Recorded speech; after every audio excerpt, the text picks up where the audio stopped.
Alright, so example 7 says if the f is a function such that the limit as x approaches negative 3 of f of x minus f of negative 3 all over x plus 3 is equal to 2, which of the following must be true? Alright, so this is actually a lot of information, even though it doesn't look like it's a lot of information.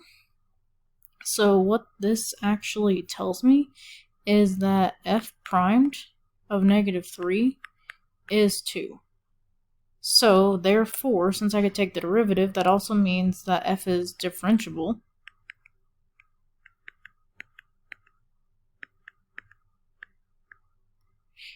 At negative 3, or x equals negative 3. It also tells me then, because it's differentiable, it also tells me that yes, it's continuous at negative 3.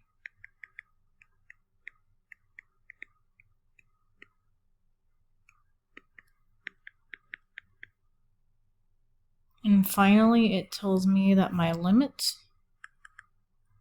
as x approaches negative 3, that is not an arrow,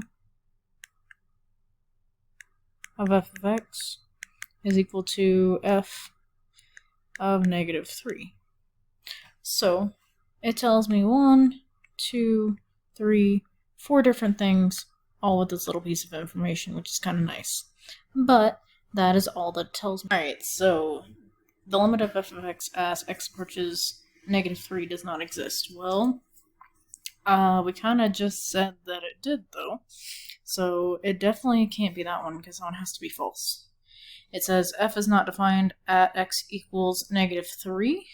Well, it definitely is defined, because we said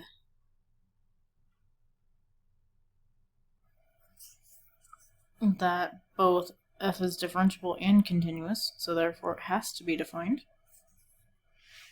if it's continuous.